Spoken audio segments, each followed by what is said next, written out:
எம்ஜிஆர் மீன் சாப்பிடல. இப்போ நான் கேட்டேன், இல்லைம்மா நான் 48 நாள் மீன் சாப்பிட மாட்டேன். இந்த மீனை நான் 48 நாள் சாப்பிடலைன்னா என்னையே நான் டெஸ்ட் பண்ணிக்கிறேன். இவ்வளோ அருமையான மீனை நான் சாப்பிடாம என்னால் இருக்க முடியுமா?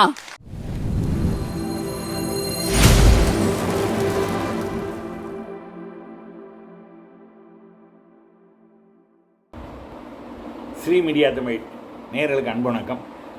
இன்றைய தினம் நாம் காண இருப்பது மறைந்த சரோஜாதேவி அவர்களின், நடிகை சரோஜாதேவி அவர்களின் சிறப்பான விஷயங்கள் பற்றி தான். உண்மையிலேயே ஒரு மாறுபட்ட மகத்தான நடிகை. ஏன்னா சரோஜாதேவின்னு சொன்ன உடனே நம்ம மனசில் தோன்றது ஒரு உற்சாகம், ஒரு குதூகூலம், ஒரு மகிழ்ச்சி. காரணம் என்னென்னா, அந்த அளவு சிவாஜியோட நடித்தாலும் சரி, புரட்சித் தலைவர் எம்ஜிஆரோட நடித்தாலும் சரி, ஜெமினி கணேசனோட நடித்தாலும் சரி, மற்ற யாரோட நடித்தாலும் அந்த ஒரு உற்சாகத்தோடு நடிப்பாங்க. அது அவங்களுடைய தனித்தன்மை. பிரமாதமாக நடிப்பாங்க, ரொம்ப சூப்பராக இருக்கும். அதே மாதிரி நினச்சி பாருங்கள், ராஜாவின் பார்வை ராணியின் பக்கம், கண் தேடுதே பக்கம் அப்படின்னு பாடும்போதுனா, ராஜாவின் பார்வை ராணியின் பக்கம்னா ராஜா மாதிரியே புரட்சி தலைவர் இருப்பார், ராணி மாதிரியே சரோஜாதேவி மேடம் இருப்பாங்க. அதுதான் முக்கியம். ஏன்னா ராஜா ரொம்ப அழகாக இருந்து மாத்திரம் பிரயோஜனம் இல்லை, ராணியும் அழகாக இருக்கணும். அந்த அழகு சரோஜாதேவிகிட்ட இருந்தது. அதை எல்லோரும் ரசித்தோம், பாராட்டினோம். ஆஹா, சூப்பர் சூப்பர்னோம். அந்த பாட்டை மறக்க முடியுமா சொல்லுங்கள்? அதே மாதிரி சிவாஜி படத்தில் உன்னை ஒன்று கேட்பேன், உண்மை சொல்ல வேண்டும், என்னை பாட சொன்னால் என்ன பாட தோன்றும், என்ன பாட தோன்றும். என்ன அருமையான பாட்டு! அற்புதம் அற்புதம். தாதாமராசி டைரக்ஷன், அருமையாக நடிச்சிருப்பாங்க, ரொம்ப சூப்பராக நடிச்சிருப்பாங்க. கோபால் கோபால்னு அன்னை அந்த படத்து மூலமாக கோபாலுங்கிற பேர் எவ்வளோ ஃபெமிலியர் ஆச்சு நினச்சி பாருங்க. அப்படி அந்த கேரக்டருக்கு உயிர் ஊட்டினாங்க அவங்க. அதை மறக்க முடியுமா? எல்லா படமும், படகோட்டி படத்தில் கூட சொல்லுவாங்க, அந்த படப்பிடிக்கும் போது 48 நாள் புரட்சி தலைவர் மீன் சாப்பிடாமல் இருந்தாராம். இப்படி நான் கட்டுப்பாடோடு இருந்து காமிக்கிறேன்னு இருந்திருக்காரு.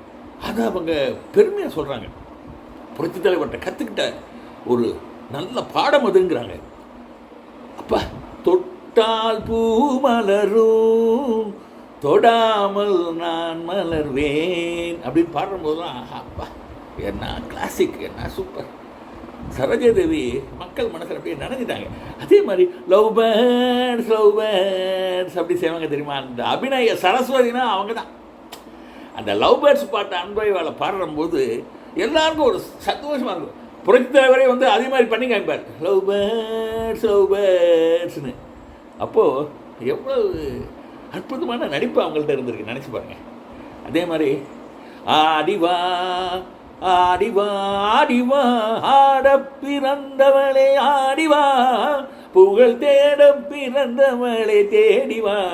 அதை பாடும்போது அதுக்கு உயிர் ஊட்டியிருப்பாங்க நடனத்தினால. அப்படி ஒரு சுறுசுறுப்பான ஒரு டான்ஸு.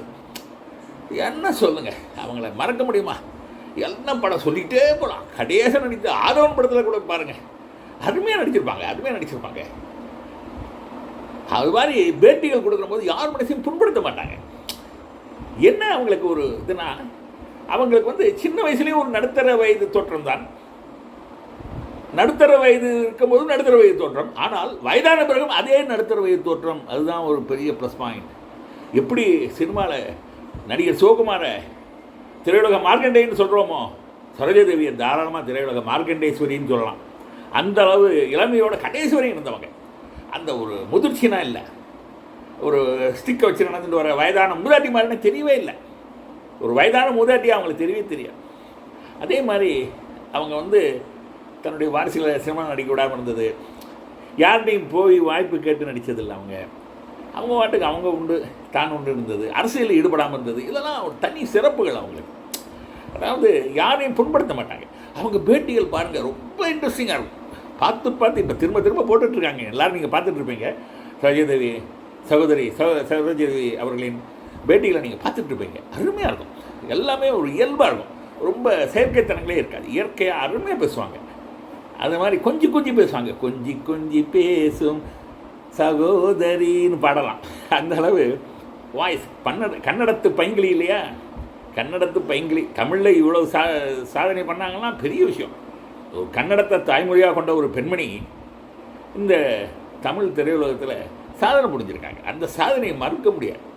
எல்லாரும் பாராட்டுறாங்க. இப்போ எல்லாரும் பாராட்டுறாங்க, மனமாற பாராட்டுறாங்க. அற்புதமான நடிகை, அற்புதமான நடிகை அப்படின்னு. வயது மூப்பு காரணமாக அவங்க காலமாயிட்டாங்க. ஆனால் நிச்சயமாக ஒன்று சொல்லுவேன், அவங்கள்ட்ட இருந்த அந்த அசாத்தியமான பவர் அதுதான் கடைசி வரையும் அவங்கள சுறுசுறுப்பாக இருக்க வச்சது. அவங்கள பார்க்குறதுக்கே ஒரு எனர்ஜி இருக்கும். பார்க்குற போதே எனர்ஜி வரும். சில பேர் பார்க்குற போதே எனர்ஜி வரும். புரட்சித் தலைவரை பார்த்தாலே போதுமே, நமக்கு சுறுசுறுப்பு, விறுவிறுப்பு எல்லாம் வந்துடும். தைரியம், வீரம் எல்லாம் வரும். புரட்சித் தலைவர் பார்த்தா போகிறோம். அந்த மாதிரி தான் இந்த பெண்மணியை பார்த்தாலும் எல்லா பெண்களுக்கும் நல்ல ஒரு சந்தோஷமாக இருக்கும். அவங்கள மாதிரி இருக்கணும், சுறுசுறுப்பாக இருக்கணும். இந்த வயசுலையும் இப்படி இருக்காங்க பார். 80 வயசு தாண்டியும் அப்படி ஜம்முன்னு இருக்காங்க பார். நல்லா நடக்கிறாங்க, நல்லா பேசுகிறாங்க. அதான் வேணும். அதான் முகத்தில் சுருக்கன்னா ரொம்ப விடவே இல்லை. மற்ற இவங்க சம வயதுடைய, இவங்களை விட வயதுடைய பெண்கள் தமிழ் நடிகைகள்லாம் இருக்காங்க.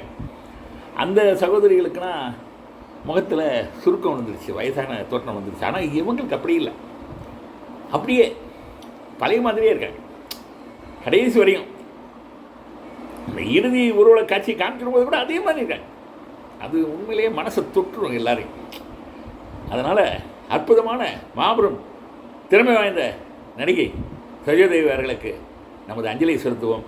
அவர் படங்கள் அவசியம் இன்றைய இளைய தலைமுறை பார்க்கணும். அந்த திறமையை பார்த்து வியந்து பாராட்டணும்னு மனப்பூர்வமாக வேண்டிக் கொள்கிறேன். நன்றி, வணக்கம்.